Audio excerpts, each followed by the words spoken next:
I'm Christine, and as Bill said, I'm an occupational therapist. I was also in a previous life a nurse before I retrained, so I'm kind of double qualified. I came to work with iLife Scotland in 2015 after 8 years working with the local authority in the community care team.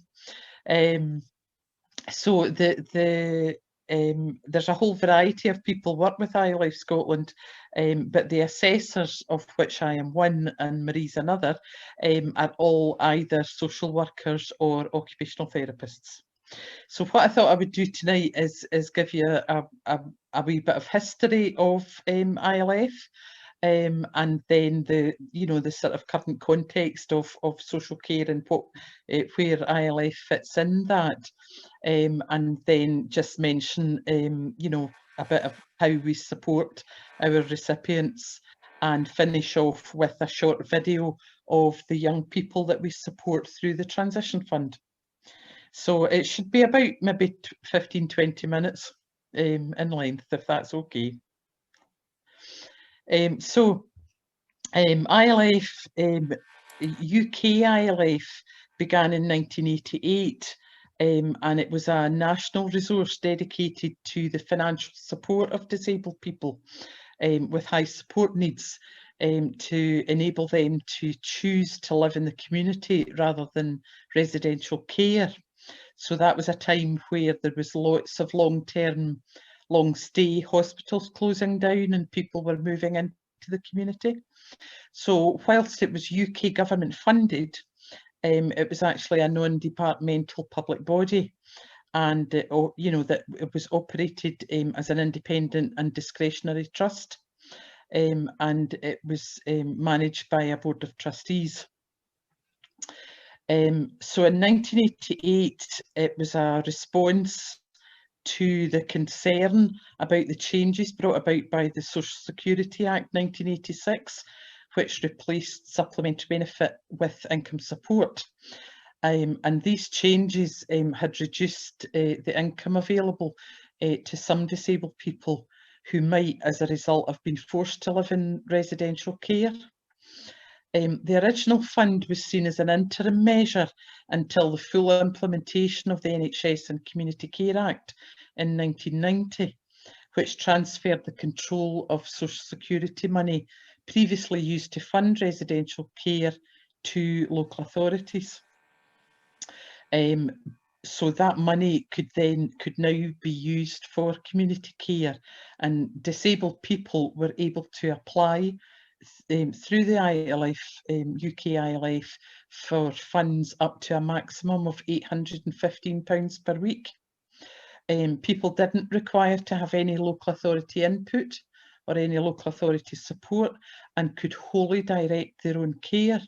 So you can imagine that that was a huge change for many people, especially those who had lived in long-term care facilities.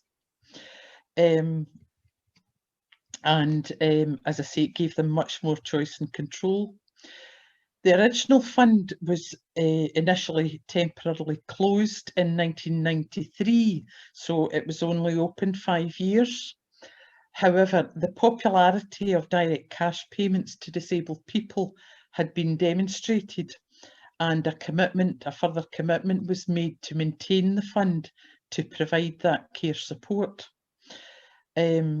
So the Independent Living Extension Fund continued to administer payments to the users of the original fund, and the Independent Living 1993 Fund was open to new applications.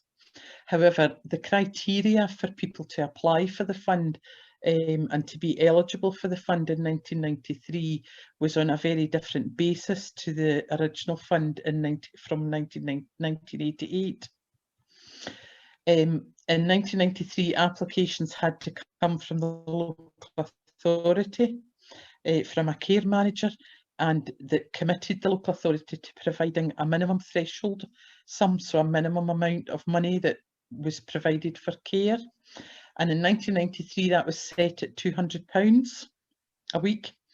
In 2008, it was increased to £320, and then in early 2010, it was increased to £340 a week. So a person had to have that amount of money from the local authority before they were able to apply for the ILF fund. However, ILF were able to, from 1993, ILF were able to fund up to a maximum of £475 a week on top of whatever the local authority provided. Unfortunately, in 2010, the UK government decided that they wanted to close the fund. There was a huge outcry, so they actually closed the fund to new applications. So it meant that the people that had applied between 1988 and 2010 could still get their funding, their additional funding, but no one else could apply. So, and then in 2015, the fund closed completely. So subsequently, the UK government transferred the funding for the existing recipients to local authorities in England and to each of the devolved governments in Scotland, Northern Ireland and Wales. The Welsh Government has since devolved its proportion of the ILF funding to local authorities to administer. But in Scotland, the Scottish Government was persuaded by a strong campaign from disabled people to retain ILF, and the government agreed to establish Independent Living Fund Scotland, which is who both Marie and I work for. And that was to administer funding for existing recipients in Scotland. However, disabled people in Northern Ireland also campaigned for the same outcome. And in July 2015, both the Scottish and Northern Irish governments agreed that ILF Scotland would administer the funding for the existing ILF recipients, both in Scotland and Northern Ireland. And at the point of transfer in 2015, there was 3,409 disabled people were benefiting from ILF funding. There was approximately 450 in the Group 1, which is people who applied between 1988 and 1993, and 2,659 people in Group 2, which was between applications between 1993 and 2010. So currently, social care in Scotland and Northern Ireland is delivered via self-directed support, and local authorities have a duty to offer direct payments and other options to disabled people with eligible needs. ILF Scotland funding maximises self-directed support for disabled adults, and there's a positive incentive to retain this additional funding to complete self-directed support assessments that promote independent living. In just one partnership area, this funding is as much as £9 million. ILF Scotland has various policies, some of them inherited from ILF UK, but we have got some new ones that we've created ourselves, and we have a whole policy suite, but that actually flex right across all the differences between the 32 local authorities in Scotland and the 5 trusts in Northern Ireland. So you can imagine that's quite an undertaking. So it is. ILF Scotland makes, and in both Scotland and Northern Ireland, makes payments of different amounts for different services. They're awarded on an individual basis after a biannual assessment, and the assessments are very person-centred and outcome-focused. So we ensure our recipients have choice and control over how and when they are supported in all aspects of their daily lives, as well as facilitating real participation and inclusion for individuals within their local communities. Our vision is for independent living to be a reality for all disabled people living in Scotland and Northern Ireland. And our mission is to enable disabled people to achieve their independent living outcomes by the dignified assessment of needs and the distribution of discretionary awards. And, you know, on a positive note, recently the independent review into adult social care recognised the value of the Independent Living Fund and recommended that the 2015 fund, as we call it, reopen for applications. And we're certainly hoping that that will happen in Scotland in the next year or so. We're also currently negotiating with the Northern Ireland Government to reopen the 2015 fund there, and the negotiations for that are much further along than they are in Scotland. So as an assessor, as my job and Marie's job is to support our recipients in several different ways. Firstly, by visiting them at home to carry out their 2 yearly reviews. And at these reviews, we encourage representatives from each health and social care partnership or trust to attend, and we offer support to navigate the health and social care landscape. And it's a really vital aspect of our role that we encourage someone from social work to be there, because it's very often for the people that we are visiting, they've not had any input or any contact with a social worker in the 2 years since they had their last ILF review. So it's a really vital aspect of our role. At the reviews, you can imagine it includes a whole variety of different things. We discuss how people want to live their lives. We negotiate with the health and social care partnerships and trusts on behalf of the person so that they can access the best level of social care support and funding. We explore opportunities with people to connect with their communities. We offer support and advice on accessing direct care, for example, contracting with a care agency or finding personal assistance. We offer advice on becoming an employer, which might include discussing contracts, payroll, employer liability insurance, and the whole gamut of things that go with being an employer. We offer support to manage funding, either via their ILF award or maybe a direct payment from the local authority or health HSCP. We support people to claim the right welfare benefits, and to do that work, we work in partnership with the Child Poverty Action Group. And even more vital, we discuss caring roles with carers and ensure that people have access to carers assessments and that carers have support if they need that. It's not an exhaustive list, and we do try to respond to whatever a recipient asks us.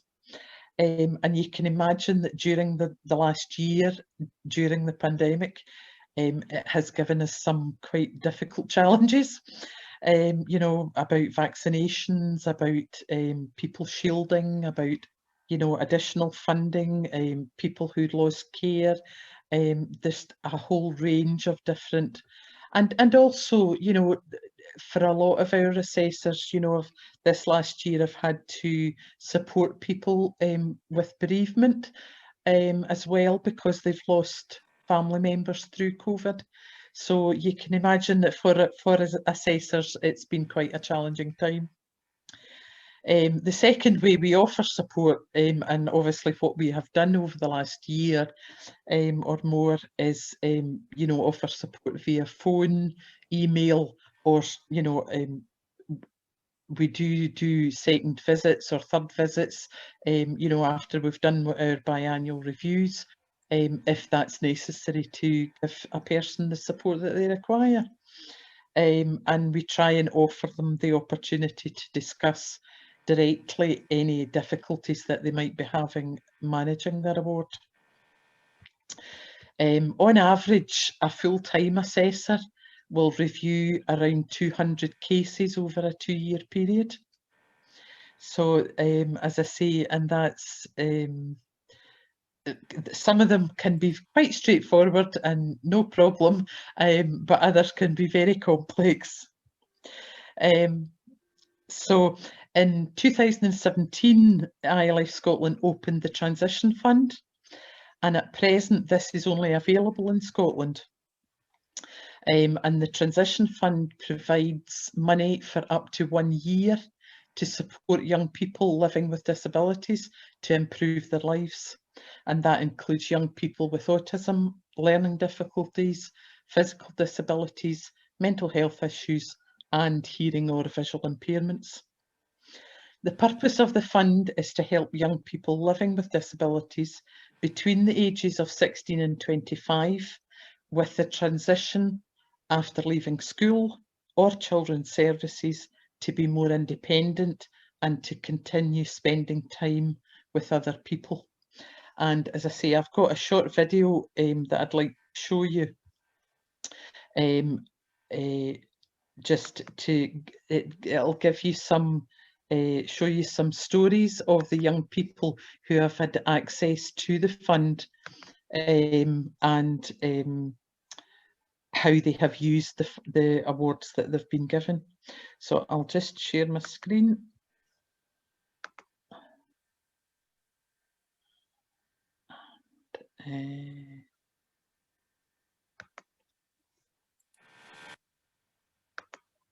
Great. And now let me just, oh, I've got these, oh there it is.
It's good. So I hope you found that interesting, and as I say, I'm happy to take any questions. We have a website, and it's got lots of information about iLife Scotland on there, and it's just www.ilife.scot. Very simple and straightforward. So thank you for listening, and I hope it gave you, some information that you didn't have before. Christine, thank you very much indeed. If either yourself or Marie could put your contact details on the chat, because we always encourage people to save the chat. Can I just ask you two questions? The public can be very, very, very funny. Some people can be very, very quiet, silent, shy. How do people get to know about you? Who should know about you? Is it by a referral or by themselves? It depends. It depends on which. As I mentioned, the 2015 fund is not. Nobody can apply to that as yet. As I say, we're hoping within maybe the next year. It will reopen for applications. Mm-hmm. However, for the transition fund, a young person between 16 and 25 can go onto our website, and the whole application processes on there. All the what to do, all the policies that support it, and the transition fund application can all be done online. As I say, that's it's our communications team do various events. They've done hundreds of events over the last 3 years. To get the word out there about the transition fund. The current recipients of the 2015 fund all have. Usually have some local authority input. So when, and I'm saying when and not if, when the 2015 fund reopens, then we expect the applications to come via people who have heard about it through the local authority, or there may be an opportunity for people to apply for it themselves. And as I say, we don't know the kind of shape of what the reopening of the fund will look like. But as I say, certainly for the transition fund, they just need to go onto the website, and it's got all the information there. And do you give talks to other Rotary clubs or clubs as well? Well, I haven't. I've given a couple of talks to local authority teams, mm-hmm. And whatever, but as I say, I haven't. But as I say, certainly our communications team actually do events, and they join. They go in and set up at various. I'm saying fairs, conferences and things like that. Well, again, the reason I'm asking that, and there's a certain. Sorry, Bill. My mistake. Unmute yourself. Sorry, Bill, I didn't catch that. Sorry, beg your pardon. No, the reason I asked that question was, in the room tonight, we've got Alec Blair from Irvine Seagate. No, Irvine. Alec, which club are you from again? Hunterston, yeah, that's right. Alec takes ideas from clubs for people who would like to go on our district speakers list. Mm-hmm. It didn't necessarily be yourself, but it could be someone from your group. Now, what you have to say is very important to Rotary clubs. So between Marie and Doris, I think we could do something here and get that off to Alec. Okay, Alec? Yeah, that's it. Just send me the info. Thank you. It's helping us to help you. Yeah. Right. So can I open up please for other questions? Thank you. You have to put your hand up. David. Thank you, Bill. My question for Christine. What was the criteria to decide on the age restriction 16 to 25, please? It was, well, as I say, we actually did several events around Scotland. We did events down in Dumfries. We did them in Edinburgh, Glasgow, Dundee, Aberdeen, Inverness, and the Scottish Government said that they would give us £5 million to reopen the fund, or, you know, to do something sort of thing that would support disabled people. And we did these various events, and this was what they came up with, that a fund, and as I say, originally it was young people aged between 16 and 21, but they extended it to 25, because obviously £5 million sounds a lot of money, but actually when you spread it across the range of disabled people in the country, it's not very much. So this was what they came up with, the transition fund for young people, because there wasn't really anything there for young people that young people could access. And that transition between, especially between school and adulthood, was very difficult for a lot of young disabled people. Christine. Yep. I'm looking for hands going up here. Right. I didn't see anything, Bill. No, Stephanie was. Stephanie. Stephanie? Oh, Ian, I can't believe you didn't see my hand. I mean, honestly. Christine, thanks so much for your presentation, but also for the valuable work that you're doing, because it really is just extraordinary. And I have a friend of mine who was recently made very severely disabled due to a really horrific accident. And obviously she's out of the age range that you support. But one of the things that's been very apparent with her experience is how short-sighted a lot of the services that she does receive are, and primarily around her wheelchair use. So she's quite a small woman, and her wheelchair was a 15-kilo wheelchair. And on her first day at home, after being in hospital for almost a year, she couldn't wheel herself up her ramp to get home.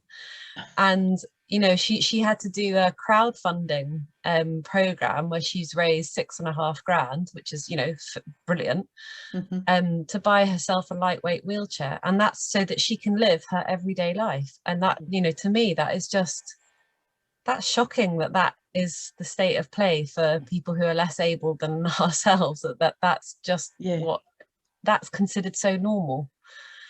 So I think, you know, it seems that what the fund offers is a kind of lifeline to some sort of normality, whereas an awful lot of people don't get given any opportunity to do that at all. Yeah. And that's not surprising. Stephanie, I don't find that surprising at all.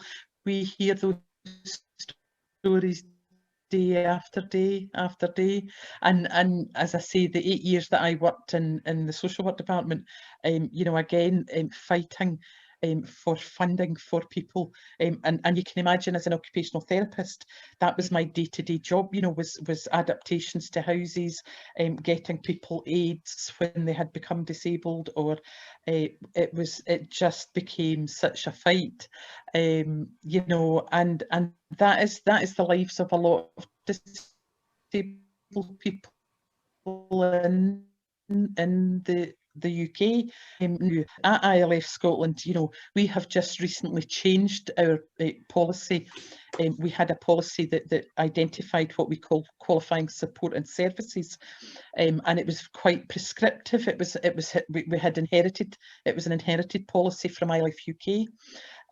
But we've just changed that, and we've just had a approval from the Scottish Government to change that, to make it much more along the lines of self-directed support, where people have choice and control.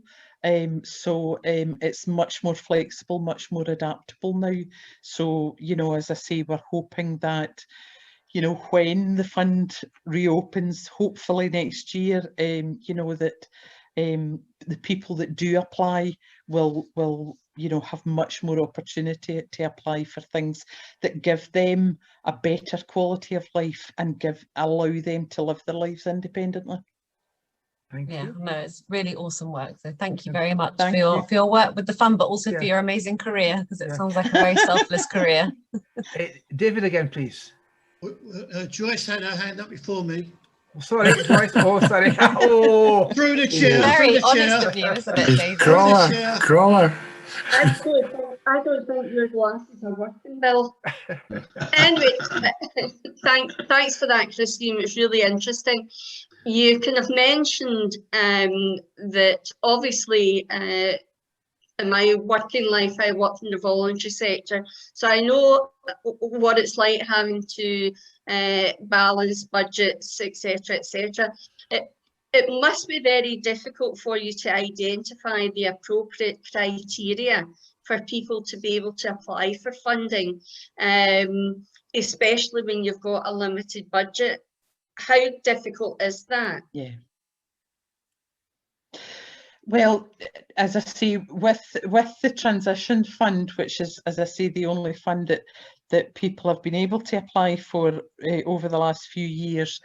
Originally, when the transition fund opened, we were given, as I say, we had £5 million, and they set a limit of it's a one-off grant that young people can apply for, and they set a limit of £7,500. Now, and that was still in place up until COVID hit.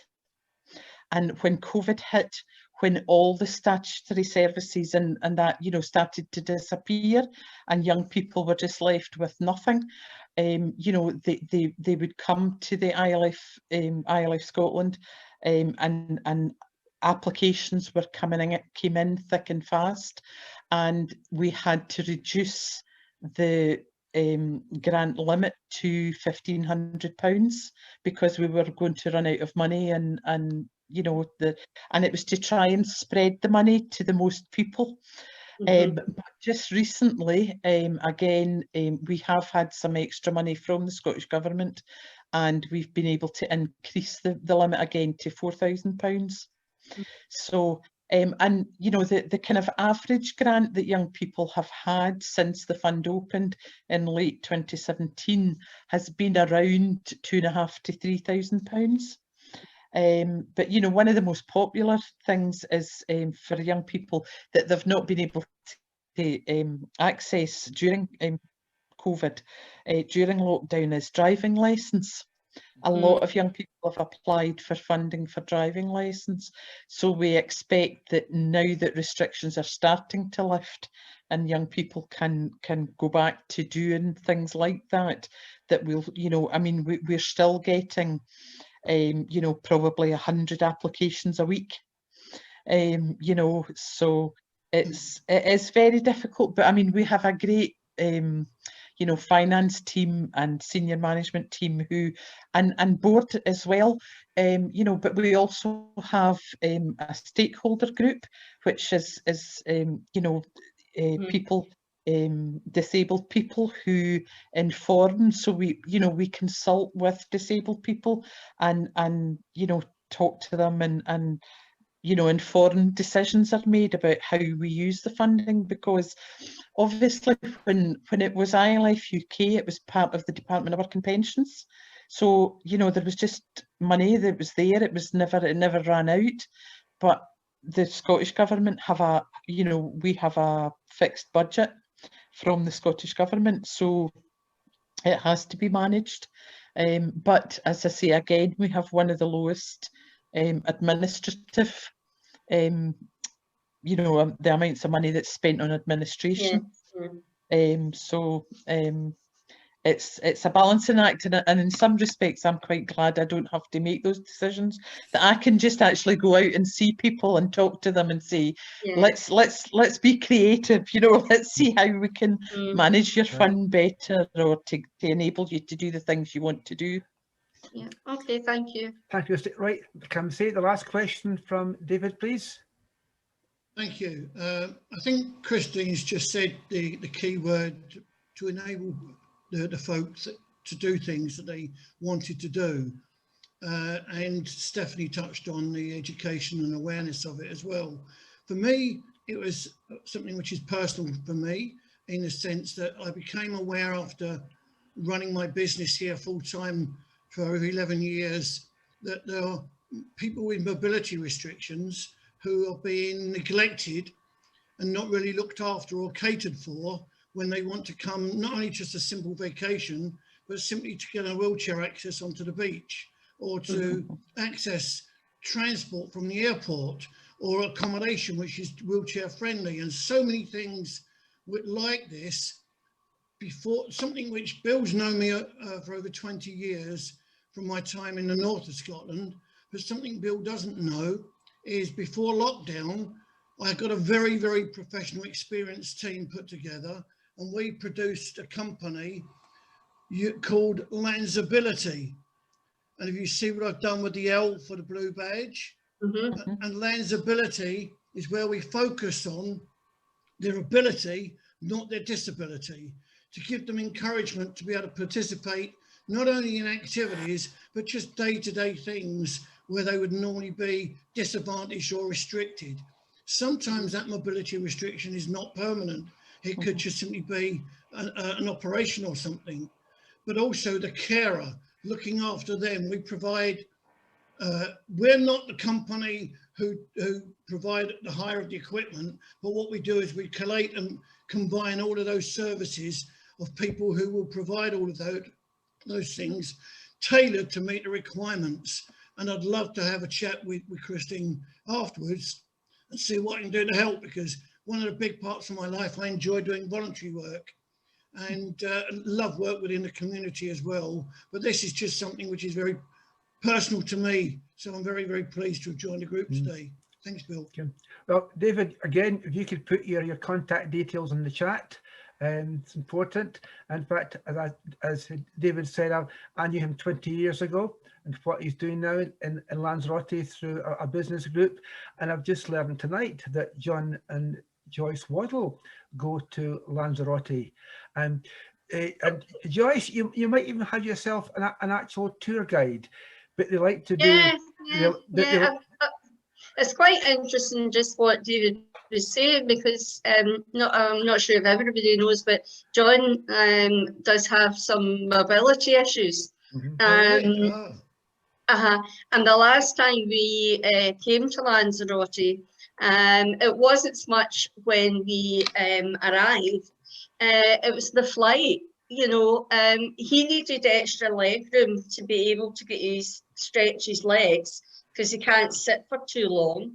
But as soon as he's seen the crutches, that was it. He wasn't allowed to sit there. And I think for me, it's about, you know, sometimes you've got to remember the client knows what their needs are. You can't always assume that one person's needs are the same as another. So yeah, if we manage to get there, I might need to give you a shout. Right. One last thing. Earlier on, I mentioned about I was taking responsibility in district for the young citizen and the young sports person from club. But we are a club. But we've also got people like yourselves, Christine and Marie, and Laura as well, and others who come in contact with people in the community. Now, you might have some youngsters who are doing wonderful things, which they take it for as part of their life. We'd like to know about that, and because fortunately we're not just covering an actual small part. We are Rotary in the west of Scotland. So if there are people like that, let us know, and then we can take it to the next step. As a club, we can put forward maybe one person. But I've seen how wonderful it is for someone to be nominated, and it's great. But we have to know. So Christine, Marie, Laura, anybody else who you know, for sports people, it was great to see some of those youngsters doing sport, but some of them could be excelling at that. And that's the people that we'd like to be introduced to. Forms will be out later on this year, but if we know now, we can get cracking on that. So, thank you very much, Christine. And Marie, I'd like you to give the vote of thanks, please. I need to. Yep. Well, Christine, I would not have been able to do this presentation better. Honestly. I've been working for ILF since 2015, and I'm always mesmerized, I would say, when I listen, because, you know, I must say this is the most rewarding job for me and for the other assessors as well, because although you see people every 2 years, every time you go, you see the big difference in their life, what they have achieved. And it's great when you go in and people tell you about all the activities they've been doing, where they have been, they've been on holidays, and it's just fantastic. So that's the reason we are hoping that the fund will reopen and more people, we are going to be able to help more people. But as I say, after 25 years as a social worker, we were never done fighting for people. But sometimes I feel this job, it's like a breath of fresh air, because we are not fighting anymore. We don't need to fight with ILF to give people money. And I think we are well thought of as well, because you're going in with a pot of money, whereas nowadays in social work, the local authority is all about cutting the budget. And but that's the reason, I love working for ILF. But I must say, Christine, that was fantastic. And thank you very much. And I'm sure all the members will say thank you. Thank you, Marie.